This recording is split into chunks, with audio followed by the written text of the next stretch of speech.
Nous, on est en droit de dire, faites une réserve foncière si vous voulez, mais dites-nous quel projet vous envisagez. Est-ce que vous envisagez de garder la diversité du bâti comme elle existe? Est-ce que vous envisagez de faire surtout de l'habitat neuf, etc. Donc moi, ce que j'aimerais savoir, pour savoir ce que je vais écrire dans mon document d'enquête publique, c'est est-ce qu'on peut défendre une réserve foncière à condition qu'il y ait un projet qui nous paraisse satisfaisant, ou est-ce que systématiquement il faut être contre la réserve foncière parce qu'on ne sait rien, parce que ça spolie les habitants. Voilà. La question étant que vous n'aurez pas de réponse avant le 25. Et donc, il va falloir bien écrire quelque chose avant le 25. Donc, je suis architecte et je travaille sur du bâti ancien, notamment à la Porte d'Aix. Et je viens d'entendre le nom d'un bureau d'études expert. Voilà, donc ces gens-là, ils sont experts et un peu orientés, disons. Et je suis en train de sauver un immeuble sur lequel on travaille depuis très longtemps pour faire du logement social, très social, rue des Fiacres. Vraiment, il faut se méfier de ce qu'on dit sur les expertises, etc. Il y a des moyens de sauver les immeubles si on met les bonnes personnes au bon endroit, si on se prend la tête, si on est sérieux, si on met l'argent, parce que c'est pas rentable de réhabiliter, de faire du logement social dans du 3 fenêtres marseillais, ça peut pas être rentable. C'est pour ça que ça intéresse pas grand monde, et c'est pour ça que ça intéresse les gens à démolir des grands morceaux et de bétonner derrière. Donc voilà, il y a des gens qui savent faire et il faut trouver les sous pour travailler avec eux.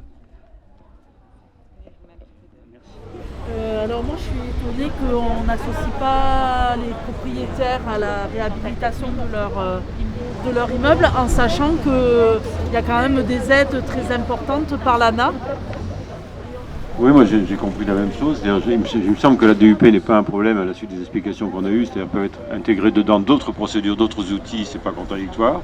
Donc pourquoi s'opposer à la DUP après tout? Toute la question, c'est plutôt la capacité de négociation de l'EPF, qui semble, je le découvre, qui semble-t-il, a des attitudes très brutales, vis-à-vis des propriétaires en particulier. Donc, à mon avis, la revendication, elle serait plutôt là-dessus. C'est-à-dire qu'il y ait des négociations qui soient mises en place réelles pour effectivement élaborer un processus complexe de réhabilitation ou pris en charge par les propriétaires ou par la puissance publique selon les cas. Mais effectivement, l'ANA va financer, l'ANA et la métropole, l'Agence nationale d'amélioration de l'habitat et la métropole, va subventionner près de 100% des travaux d'urgence. Je ne parle pas des autres travaux éventuellement de réhabilitation, dans le cadre de... Mais ce dispositif, si on reste à la DUP brute telle qu'elle est maintenant, il ne sera pas opérationnel puisque les immeubles seront complètement rachetés par la puissance publique. Je pense que c'est une question importante à exprimer vis-à-vis du commissaire enquêteur, c'est de dire qu'il existe cette disponibilité, qui est qu'on ne s'oppose pas à la DUP, mais on demande que les outils complémentaires, et notamment l'auto-réhabilitation accompagnée par la puissance publique, par les propriétaires privés, puissent être effectives et puissent être mises en œuvre vis-à-vis des propriétaires volontaires et francs. Parce qu'on sait très bien qu'un des immeubles, je ne veux pas exactement le désigner, mais l'avant-dernier, c'est un marchand de sommeil qui depuis des années loue très cher à des ménages très pauvres qui n'ont pas accès au logement social, et que lui c'est un profiteur. Donc vis-à-vis de ce type de propriétaire, on n'a aucune espèce de pitié, je veux dire, qui sortent, Voilà, je pense qu'il faut le souligner dans l'enquête publique. Il y a aussi un sujet qu'il va falloir aborder de toute façon, c'est le devenir de l'espace malheureusement libéré par les immeubles effondrés. C'est une vraie question et qu'il va falloir réfléchir à ce qu'on veut faire de soit un lieu de mémoire, qu'est-ce qu'on veut faire de ce lieu? Et je crois que ça, il faut vraiment que tout le monde soit associé à ça et qu'on en parle. Parce que pour l'instant, je trouve qu'il y a un grand silence radio là-dessus et que il faut en parler. C'est un sujet sur lequel j'ai l'impression, en effet à l'Agora on parle de plein de choses dans le quartier, il y a plein d'autres espaces comme ça, mais j'ai l'impression que ce sujet-là en particulier, il cristallise beaucoup d'émotions et beaucoup de frilosité de notre part à tous aussi, pour essayer de projeter un projet là-dedans, parce que j'ai l'impression qu'avant ça, c'est intéressant aussi d'avoir cette discussion de qu'est-ce que ça représente en fait pour ce quartier-là en termes de commun. Et rappelez aussi qu'on a besoin d'un projet et qu'on a des choses à proposer sur ce projet. Et plus ce sera exprimé de manière diverse, en dehors des collectifs, plus ça peut avoir de poids, surtout dans la mesure où visiblement le commissaire enquêteur est preneur. Alors après, au-delà du commissaire enquêteur, évidemment, il y a les décideurs qui, eux, sont peut-être beaucoup moins preneurs. Mais dans le PPA, il y a quand même un très petit volet concertation. Et ce très petit volet concertation, il a été pris en main par la ville de Marseille, qui n'a pas grand-chose malheureusement, très peu de pouvoir d'influence sur le PPA, mais elle a choisi de prendre ce volet concertation. Et je pense que c'est bien de s'en rappeler, de pouvoir s'appuyer dessus quand même. Je pense que la ville a quand même changé d'orientation, quoi. Pas la métropole, mais voilà, autant s'appuyer là-dessus. Là, il y a quand même deux espaces qui se dégagent, enfin plusieurs, mais notamment deux espaces d'expression vis-à-vis de cette phase de la commission d'enquête. C'est l'exigence de l'ouverture d'un débat démocratique avec la population, ses associations, ses composantes, ses commerçants, etc., sur le projet global et sur le projet des 10 immeubles concernés par la DUP. Ça, c'est une grande exigence.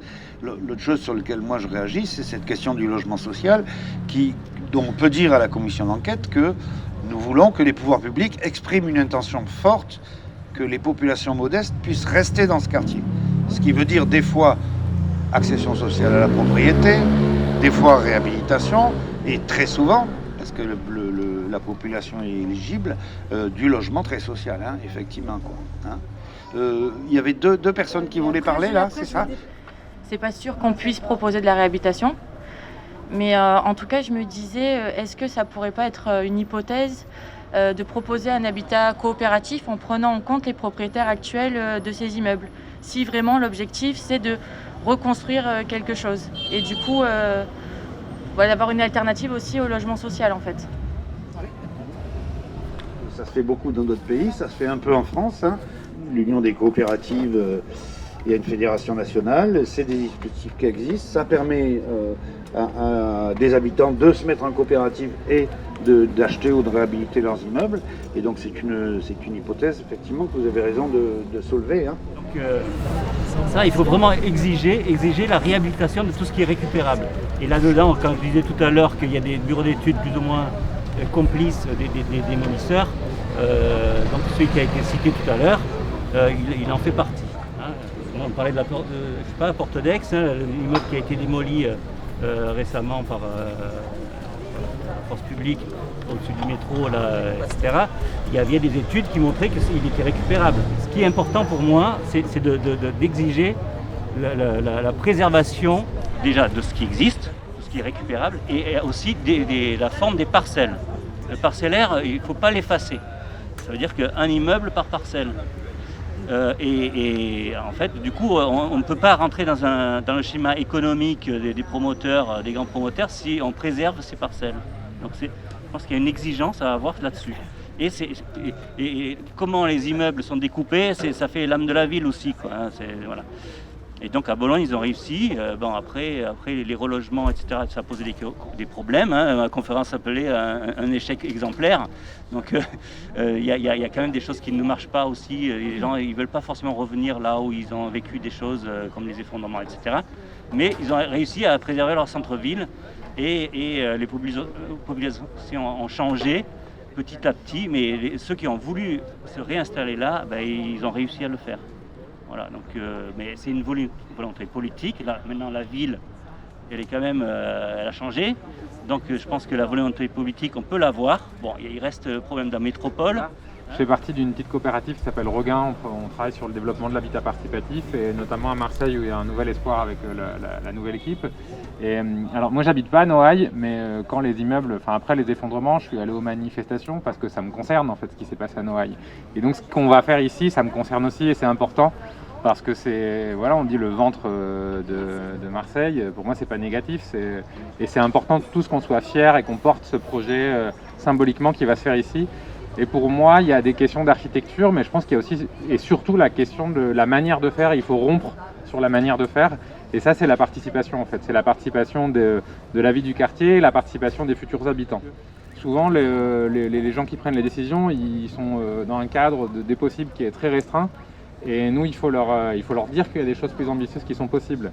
un élément que je voudrais dire, c'est que justement, sur le sujet de l'habitat participatif, en fait, on peut faire des projets avec des logements, mais aussi, évidemment, il y a des logements, mais une diversité programmatique qui inclut de l'équipement, des espaces publics et tout ce qu'on peut imaginer quand on va travailler ensemble sur ce dont a besoin le quartier, et qui va évidemment s'enrichir de la participation des futurs habitants, des futurs usagers, acteurs, etc.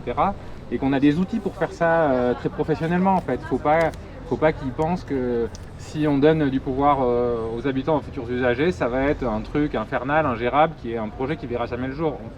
Il y a plein d'expériences de villes plus ambitieuses que Marseille sur cette politique-là. À Strasbourg, il y a 25 projets d'habitat participatif livrés qui existent, qu'on peut visiter, qui ont été réalisés. À Tübingen en Allemagne, ils ont un quartier entier qui a été fait avec des milliers et des milliers de logements en habitat participatif qui ont été tous programmés, pensés, imaginés et gérés par les gens qui y habitent et qui apportent une richesse dans la ville, parce qu'évidemment un sentiment d'appartenance et d'engagement qui par ailleurs est tout à fait bénéficiable à la ville, dont a besoin la ville pour la gestion, pour l'animation, la vie de quartier, la solidarité, etc. Il y a un lien aussi très direct avec ce que disait Balthazar sur l'échelle du parcellaire. En fait, quand le réflexe des décideurs, c'est de dire en fait, on ne peut pas agir parce que les gens n'y arrivent pas, du coup on va chercher des grosses structures qui ont du pognon et elles mettent comme ingrédient, en fait, comme dans le cahier des charges, qu'elles peuvent faire que des gros projets. Des petits projets, elles peuvent pas faire parce que l'économie, la gestion, etc. Sauf que justement, quand on ne s'appuie pas sur des gros acteurs qui viennent avec leur méthode rouleau compresseur, mais sur une gestion sur une planification beaucoup plus fine qui incorpore les habitants, au contraire, là, on a intérêt à travailler sur des petites échelles qui sont plus agiles, qui s'adaptent. Et si je reviens sur l'exemple de Tübingen, le quartier français où ils ont fait des milliers de logements en habitat participatif, le choix qu'ils ont fait justement pour avoir une ville plus riche, ça a été de ne pas faire des macro-lots qu'ils donnaient sous forme d'appel d'offres à un gros opérateur qui fait un gros immeuble de 200 logements dont on sait qu'il sera moche, dont on sait que les rez-de-chaussée seront vides, dont on sait que les gens n'auront rien à faire, il y aura une rotation, ils ne s'impliqueront pas, etc. Mais leur méthode, ça a juste été de découper en petits bouts et donner des petits bouts à des groupes différents. Qui du coup ont pris des architectes différents, qui ont fait des choses différentes, qui ont mis leur personnalité dans tout ça, et ça a donné de la vie en fait dans le quartier au lieu d'avoir des îlots entiers de remèdes, de trucs, de machins où il se passe rien, quoi. Moi j'ai une question. La première, c'est que l'enquête publique elle concerne les immeubles qui ne sont pas dans les îlots prioritaires du PPA. Les îlots prioritaires, c'est le domaine ventre, l'îlot du domaine ventre et puis l'îlot des Halles Charles de la Croix. Est-ce que ça veut dire que ces îlots sont un petit peu oubliés? Ça, c'est la première chose. La deuxième chose, il y a eu une grande interview hier du maire sur la Provence, Benoît Payan, en disant que absolument rien ne serait fait sans la participation et l'avis des habitants de l'Aubagne.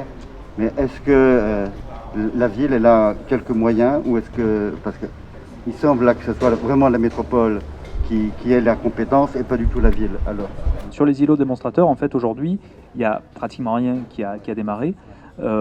Pour la simple raison que malgré les effets d'annonce qu'on a eu un mois après les effondrements de la rue d'Aumont, c'est en décembre qu'il y a eu la signature du projet partenarial d'aménagement et les premières annonces avec 600 millions d'euros. Bon, là, on en est toujours enfin, on vient juste, il y a une quinzaine de jours, de nommer le directeur général de l'opérateur, en fait, qui est la Société publique locale d'aménagement d'intérêt national, la fameuse SPLAIN, là, qui est le nouvel outil qui est l'outil d'aménagement, en fait, de ce projet partenarial d'aménagement. Ça vient juste d'être nommé et les équipes vont se constituer progressivement. Donc pour l'instant, de ce point de vue-là, il n'y a rien qui est encore opérationnel.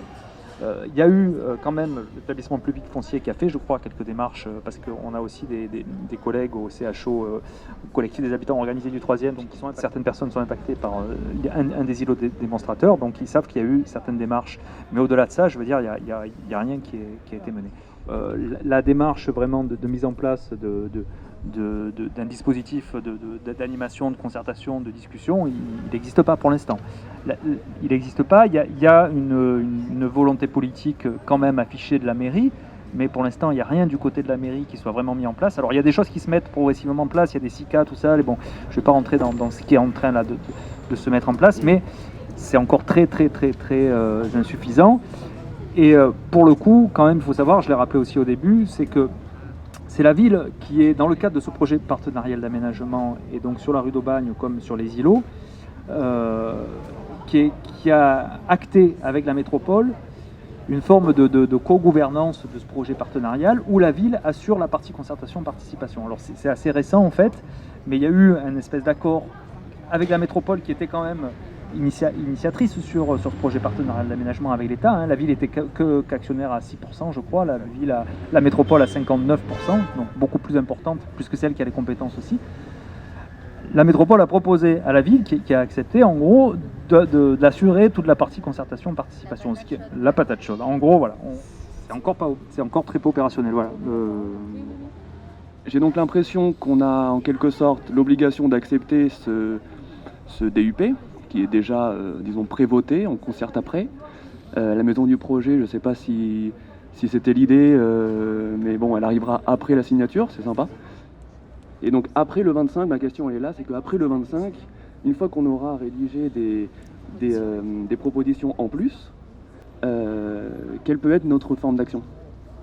Il y a aussi peut-être une exigence à avoir d'être informé, mais en temps voulu, en temps nécessaire, de manière à ce que s'il y a une concertation, elle soit basée sur des infos de première main et que la concertation n'arrive pas en fin de course.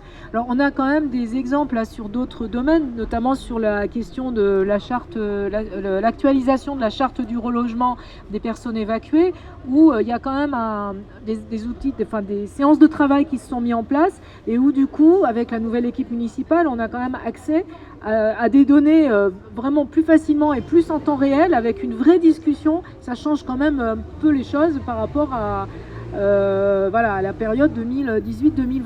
Donc je crois que se saisir pour s'exprimer, mais pour réclamer un accès qui est tout à fait de droit, normal, quoi, à l'information des citoyens, et ne pas lâcher le morceau, quoi, pour que ces discussions-là, comme celle d'aujourd'hui, elles soient faites vraiment en connaissance de cause. Le commissaire enquêteur, quand il va faire un rapport, donc il va analyser toutes les observations, etc., il donnera son avis. Mais à la fin, il peut faire des recommandations. Et c'est très important, parce que si par exemple, il fait une réserve en disant « je suis favorable à l'expropriation, à la DUP », sous réserve que la ville produise un plan d'ensemble général de son projet après concertation. Eh bien, ça a un poids. C'est difficile pour celui qui a demandé la DUP de passer outre. Il faut une délibération spéciale pour dire pourquoi il veut pas le faire, etc. Et donc, c'est un moyen politique sur lequel on peut s'appuyer pour continuer. Voilà, donc, ce serait important de sensibiliser le commissaire enquêteur. En fait, il faudrait aller le voir, il faut y aller pour le convaincre, quoi. Il faut savoir sur les opérations d'urbanisme, il y a sur le plan formel et juridique, il y a très peu d'éléments dans le droit qui sont prévus sur l'espace, un espace d'interpellation par les habitants sur un projet d'aménagement. Bon. Le seul petit espace effectivement sur le plan du droit, enfin il y en a quelques autres, mais en gros ce sont effectivement au niveau des enquêtes publiques. Donc c'est a priori peu par ces espaces-là, qui quand même, on le voit, malgré un peu les efforts qu'on fait nous pour essayer de mobiliser un peu des gens et ce qui se saisissent et ce qu'ils aillent inscrire au registre, on imagine bien qu'il ne va pas y avoir des milliers et des milliers de contributions qui vont permettre d'avoir un vrai poids par rapport à l'avis, qui ne reste qu'un avis du commissaire enquêteur. Bon. Donc effectivement, il peut y avoir des réserves, ça peut être impactant sur la décision politique, mais c'est pas vraiment là que, en tout cas, va s'exercer une réelle pression et un réel pouvoir des habitants sur les choix d'aménagement. D'autant plus lorsqu'on a quand même derrière une métropole qui refuse quand même le dialogue avec les habitants. Bon. Et du coup, des fois, l'enquête publique, c'est quelque chose que c'est un peu faux, parce que pour faire en sorte que les habitants ont l'illusion de pouvoir participer. Et du coup, à mon avis, c'est bien d'avoir des idées, de les envoyer, mais après, il faut savoir qu'il faudra peut-être avoir un rapport de force, parce qu'il y a des enjeux et c'est pas forcément... Pardon, on laisse finir l'expression de chaque personne. Parce que, en fait, c'est pas sûr que la mairie a les mêmes intérêts que nous. nous après on peut analyser en disant qu'effectivement il y a des gens qui ont parlé, mais les concernés, pourquoi il n'y a pas eu un travail qui a été fait? Parce que moi j'ai assisté à des réunions de concertation sur des projets, quand je travaille sur le 15e, il n'y avait que les travailleurs sociaux, les enseignants, les éducateurs, les machins et tout, et les concernés n'étaient pas là. Oui, bien sûr. Sur le PLU par exemple, on avait fait une coalition avec l'Es Béton, avec la Fondation Abbé Pierre, le 5 novembre, l'Assemblée de la Plaine. Tous ces gens-là se sont exprimés et ça a compté énormément dans la vie du commissaire enquêteur. Et après, dans son rapport, il dit l'Assemblée de la Plaine a dit ça, machin, un tel a dit ça, machin, et ça compte, ça a du poids, quoi. Hein. Donc, c'est pour dire que le nombre, il compte aussi. Hein. D'accord. C'est pour ça qu'il faut le diffuser. Il faut le diffuser auprès de voilà, tous vos contacts, voilà, il faut faire ça. Et puis, espérons quand même que la mairie va enfin se décider à lancer son processus de concertation globale, parce qu'elle l'a promis. Et ça, c'est la nouvelle équipe, c'est pas la bande à Gaudin. Elle l'a promis et pour le moment, on n'a rien vu venir. Donc, on leur a laissé un peu de temps, c'est normal. Hein. Et en fait, moi, je voulais savoir, parce que ça a été fait pour plein d'autres endroits, ces formulaires qu'on va ramener à la rue Fauchy, moi, j'en ai fait sur la Porte d'Aix, il y en a eu de partout. Et en fait, on leur donne presque plus de poids. Donc, d'un côté, oui, c'est dommage de ne pas le faire, mais d'un autre côté, ils vont dire on vous a concerté. Et en fait, c'est là qu'on se retrouve coincé dans leurs règles. Voilà, à la fin, on choisit de la couleur des lampadaires, quoi. C'est pas possible. Juste là-dessus, en fait, c'est ce que dit aussi Manu, c'est-à-dire qu'il faut prendre tous les outils disponibles. C'est-à-dire que là, il y a une enquête publique, ça serait vraiment con de ne pas réagir. Voilà. Mais par ailleurs, il y a aussi d'autres moyens de réaction. Cet atelier populaire d'urbanisme, c'est aussi un des moyens de se dire, on ne va pas attendre qu'on nous invite dans les conseils citoyens, dans les SICA, etc., parce qu'on a notre mot à dire et on s'autosaisit de ce qui nous concerne. Et puis après, il y a d'autres moyens aussi, ce que disait Jean-Philippe sur le poids que peut quand même avoir nos observations sur les rapports des commissaires enquêteurs. Donc par exemple, pour le plan local d'urbanisme intercommunal, ça a donné lieu à des réserves qui ont obligé la métropole à un petit peu infléchir ce qu'elle avait prévu, un petit peu. Et puis comme un centre-ville pour tous avec d'autres, on n'était quand même pas content, et bien maintenant on fait un recours contentieux. Voilà, et donc c'est la rue, c'est les tribunaux, c'est les participations. Il faut prendre tout ce qui est disponible pour qu'enfin on puisse avoir droit au chapitre. Sur la question de ne pas être associé ou d'être associé, que vraiment à la fin des projets, c'est aussi quelque chose qu'on porte avec le collectif du 5 novembre, avec un centre-ville pour tous et avec pas mal d'autres organisations et qu'on est en train aussi d'essayer de porter. Ce sera l'objet, sachez-le, d'un autre atelier populaire d'urbanisme. On va essayer de scander tous les mois des sujets comme ça. Il y a aussi Euroméditerranée sur lequel on va intervenir. Mais sur la question de la gouvernance et de la participation citoyenne, de la présence des citoyens, on est en train aussi d'essayer de réfléchir à de nouveaux outils qui permettraient d'avoir une représentativité la plus complète possible, avec pourquoi pas du tirage au sort, avec aussi du défraiement pour des personnes qui s'investissent sur ces espaces-là et qui n'ont pas le temps forcément, quand ils travaillent tous les jours et que le soir, ils ont leur vie, de s'investir et d'avoir du temps pour s'investir sur ces sujets-là. Enfin, il y a plein de questions comme ça qui se posent. Qu'on souhaite aussi débattre pour dire à un moment donné, non, il faut qu'on soit aussi associé dans les espaces stratégiques de fabrication de la ville, dans les conseils d'administration de la Soleam, de la future SPLAIN, du projet partenarial d'aménagement, et pas uniquement en bout de projet, quoi. Donc les personnes qui ont pris des notes et qui vont restituer les groupes, voilà, je vous invite à venir et prendre la parole. Dans notre groupe, il y avait 2 habitants, une personne de destination famille, de Noël Debout, Balthazar qui est architecte et des membres d'un centre-ville pour tous et donc autres personnes intéressées. Je restitue une première prise de parole. La question que ce périmètre sur cette partie de la rue d'Aubagne pouvait inclure peut-être autre chose que des logements. Il y a beaucoup de demandes sur le logement, parce qu'on a déjà une nécessité par les gens qui y habitent. Mais il y a cette idée qu'on pourrait aussi inclure un programme social ou associatif, etc., notamment en rez-de-chaussée. Laura de Noailles Debout pointait du doigt un élément intéressant, c'est que derrière ces îlots, en fait, ce cœur d'îlot est assez vert en bout, et qu'on a encore le relief originel du quartier, et que ça pourrait être intéressant, comme Noailles manque beaucoup d'espaces verts et de nature, garder peut-être cet élément-là pour le projet. Donc ça fait force de proposition.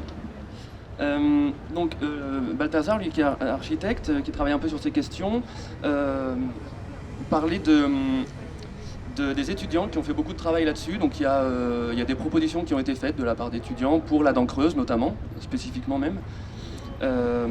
Et puis il y a déjà eu un travail qui peut être compilé si ça intéresse les uns les autres, de peut-être aller demander donc à Balthazar qui est ici et peut-être à l'ENSAM, l'école, de consulter ces choses-là, qui ouvre un peu le champ des possibles. Autre chose, si on veut des ERP, des établissements recevant du public, pour les associations, etc., on peut tout à fait faire des propositions fortes sur les rez-de-chaussée. Par exemple, dire on veut du logement, mais on veut aussi une activité en rez-de-chaussée, pour pas finir comme Euromède. Après, je vais un peu vite. L'exemple de Bologne, pour ceux qui connaissent, je pense qu'il faut aller repiocher là-dedans.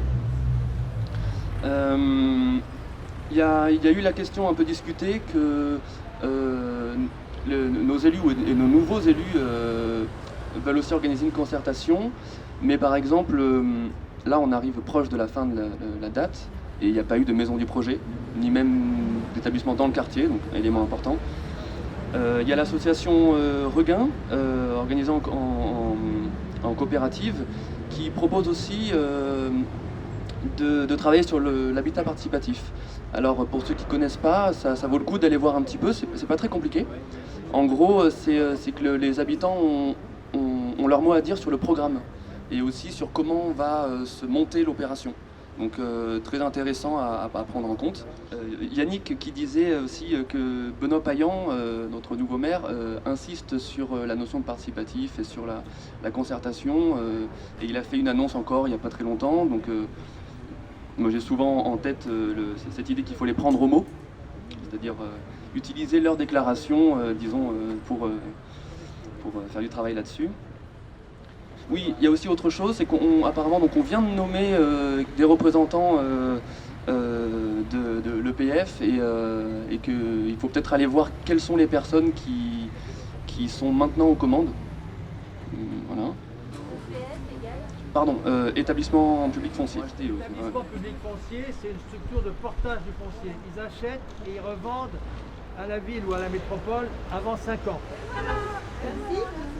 C'est pas sur un acronyme, mais tu pas as eux parlé qui de font le projet. Bologne, comme si tout le monde connaissait. Et... Non, c'est juste que je vais... Alors oui, ok. D'accord, alors on n'en a pas vraiment pris le temps d'expliquer, c'est un long exemple. Bologne, c'est donc une ville qui a eu une période pendant laquelle la municipalité a permis à obliger en fait les propriétaires du centre historique à faire de la rénovation, mais à maintenir les loyers. Dans les autres propositions, on a essayé de discuter de quels sont les moyens d'action après ce 25 février. C'est, si j'ai bien compris, de maintenir la pression, c'est-à-dire qu'on n'a pas pour l'instant d'outils de pouvoir réel, bien qu'on a notre mot à dire dans la concertation, ce qui est souhaité par nos élus. L'idée de maintenir la pression, c'est de montrer qu'on est là, de s'informer, de savoir ce qui se passe et de proposer, toujours proposer de manière que on puisse en fait investir un champ qui nous est qu'à moitié ouvert pour l'instant. Une dernière chose, c'est qu'on est un peu dépendant de leur temporalité. Il ne faut pas hésiter à penser que nous aussi on a notre temporalité et quelque part dans ce combat entre ce qui est déjà signé, ce qui est déjà prévu et ce que nous on souhaiterait et l'information qu'on a parfois un peu tardivement, qu'on fasse pression simplement. Et petit à petit, un centre-ville pour tous lutte là-dessus, donc organise, produit et voilà, faut pas hésiter à être en lien avec eux. Merci Léo. Oui, alors donc pour le deuxième atelier, les conditions du débat public. On se posait la question de la place de la municipalité dans l'animation de ce débat public, est-ce inexistante. Donc il y avait aussi un enjeu d'interpeller la municipalité sur l'animation du débat public. On a aussi évoqué, comme le débat précédent, l'intérêt de la DUP. Est-ce que c'est un outil approprié et surtout, derrière, en fait, quelle articulation avec les autres dispositifs. Voilà. On a aussi évoqué la question des négociations. Maëlle l'a évoqué. on en a reparlé, et notamment quel pouvoir on a. On n'a pas évoqué avant, on en a parlé dans l'atelier, l'ANA, qui est une agence qui aujourd'hui peut aider justement les propriétaires à réhabiliter. Or, dans le cadre de la DUP sur la maîtrise foncière, que va faire l'ANA en fait, et c'est l'enjeu. Alors l'ANA, c'est l'Agence nationale d'amélioration de l'habitat, voilà, qui aide énormément, hein, et qui d'ailleurs va aider aussi la ville et la métropole, mais qui aide les propriétaires occupants pour réhabiliter. Quelle articulation aujourd'hui avec cette DUP maîtrise foncière? Donc il reste, voilà, il y a des aides alternatives, mais quelle articulation? Évidemment, on a évoqué la question des logements sociaux, de la diversité des immeubles, et notamment les projets sur l'espace des immeubles effondrés. Les enjeux que j'ai repérés, il y avait évidemment l'enjeu de la concertation, de la co-construction de la fabrique de la ville. Premier enjeu énorme qui démarre, là, dans le cadre de la DUP, on arrive à la fin, mais on a bien conscience que c'est le premier atelier qu'on organise là, qu'il y a déjà eu beaucoup de choses qui ont été produites avant, et évidemment, ça va durer très longtemps. Donc il y a cet enjeu, et derrière, c'est quelle stratégie de mobilisation, en fait, des outils juridiques à notre disposition. Et c'est ça aussi, comment on va articuler en fait les mobilisations des habitants avec les outils juridiques qui, dans le champ de l'habitat, sont extrêmement complexes. On l'a un peu mesuré ce matin. Et là aussi, il y a à interpeller, on va dire, les pouvoirs publics sur ces questions-là, de stratégie de mobilisation pour nourrir les projets demain. Donc, avant de parler des propositions, s'appuyer aussi sur l'existant, sur l'histoire. Alors là, on a évoqué dans l'atelier précédent l'exemple de Bologne. Donc c'est une sorte de réhabilitation à la bolognaise. Mais nous, à la marseillaise, on a quand même des victoires. On a évoqué le Rouet, notamment quand une association s'est mobilisée, notamment autour des Chibani, leur permettant de trouver un lieu pour qu'ils puissent continuer à vivre. On a évoqué aussi au Feuillant, l'atelier Feuillant, qui avait été une initiative d'alliance entre des architectes, des militants du droit à la ville. C'est autant de productions qu'il faudra mettre en commun. Et évidemment, on a évoqué tout ce que l'on a produit depuis 2018, hein, avec le collectif du 5 novembre, avec Centre-Ville pour tous, avec là l'Agora Noailles, qui est un espace aussi de coproduction. Donc on a quand même aujourd'hui beaucoup de choses à valoriser et à ne pas oublier. En fait, c'est autant de ressources pour nous. Alors, les propositions plus concrètes. Évidemment, comment on va poursuivre? Ça, je finirai là-dessus d'ailleurs, hein, parce que c'est plutôt une invitation à l'après. Mais pour être très concret, il y avait évidemment la question des logements. On demande des logements sociaux, très sociaux, ça a été dit tout à l'heure, mais aussi d'innover dans ce sens-là. Enfin, je n'aime pas beaucoup le terme innovation, qui est beaucoup employé, c'est quand même qu'il y a beaucoup d'expériences, notamment de coopératives d'habitants. Et comment on peut reconstruire la ville en créant des alliances avec les propriétaires occupants, de nouveaux occupants dans le cadre de coopératives. Il y a des exemples en France, beaucoup, notamment en Suisse, qui ont été aussi pas mal, qui étaient une source d'inspiration. Et ces coopératives d'habitants, ça peut aussi gérer, notamment, on en parlait à l'atelier d'avant, c'est les bas immeubles. C'est-à-dire qu'on fait de la mixité. Et aussi, on accompagne la capacité d'auto-réhabilitation avec les habitants et les ressources du territoire. Donc il y a ces nouveaux outils aussi qui vont mettre en avant dans le cadre du projet futur. Et ça renvoie aussi à des enjeux liés bien sûr à l'espace public, ça a été évoqué aussi dans notre atelier, notamment avec des lieux avec les espaces verts, des lieux et des espaces multi-usages, c'est-à-dire qu'on peut aussi construire, mais permettre dans l'espace du logement d'avoir aussi des espaces communs, partagés entre les générations, entre les locataires, les copropriétaires. L'exemple de Baba Yaga, pour ceux qui connaissent, en fait, une coopérative de personnes âgées qui s'était construite en fait et qui avait animé un immeuble entier. Il y a des dynamiques aujourd'hui qui sont très inspirantes sur lesquelles on pourrait s'appuyer. Et donc ces propositions-là, c'est comment en fait, voilà, la question c'est comment on va dire agir. La première étape, c'est dans les jours qui viennent. C'est d'abord des propositions individuelles. On insiste énormément là-dessus. Centre-Ville pour tous va élaborer ces propositions. Les collectifs d'habitants, les associations vont le faire. Mais on demande à ce que chacun d'entre vous, et même les militants de Centre-Ville pour tous, individuellement, on va harceler, on va inonder le commissaire enquêteur par des propositions, et même si c'est les mêmes propositions. Il y aura sur Facebook l'ensemble des réseaux sociaux, voilà, et un atelier, donc là aussi une information importante. J'ai eu confirmation tout à l'heure d'Hervé de Destination Famille qui met à disposition son local mercredi matin, donc à partir de 10h jusqu'à midi, destination famille, il y aura une sorte d'atelier d'écriture collective pour ceux que ça intéresse, pour pouvoir finaliser vos propositions. Voilà, donc ça, mercredi, dans les locaux de destination famille, rue de Bagne. La deuxième étape, ça va être d'attendre les conclusions du commissaire enquêteur. Donc ces conclusions, mais aussi les annexes qui vont avec, c'est-à-dire l'ensemble des propositions qu'il a pu consulter, pour qu'une fois que ça va être rendu public, on puisse se retrouver pour les analyser et à partir de là, construire des stratégies de mobilisation sur ces propositions-là. Certaines vont être peut-être retenues, d'autres vont être en question par le commissaire enquêteur. Et ensuite, il y aura les propositions de la ville. Dans cet interstice-là, il serait utile de mettre de la pression, on a parlé de rapport de force, pour pousser justement la ville à pouvoir s'exprimer et à retenir un certain nombre de propositions. On est au début, et ça il faut le dire, on est au début d'un processus qui va prendre du temps. La DUP est une maîtrise foncière. En rien, elle va caler avec précision le projet. Tout est à faire. Et c'est pour ça qu'il est important que l'ensemble des acteurs ici mobilisés, dans le cadre des ateliers populaires d'urbanisme, mais aussi à Noailles, à l'Agora Noailles, qui est un espace ouvert, tous ces espaces-là, en fait, il faut se les approprier pour produire ensemble l'avenir de ce quartier-là, en alliant, et il y en avait ici présents, beaucoup d'habitants, beaucoup de ces savoirs que vous avez accumulés d'usage, mais aussi beaucoup de techniciens. On a vu des archis, des gens qui travaillent dans les services municipaux, il y en avait ici présents. En fait, il faut aussi multiplier toutes ces ressources pour être à la disposition des habitants. En tout cas, c'est l'enjeu des ateliers populaires d'urbanisme. Merci de votre attention. Un petit mot de conclusion d'Alima.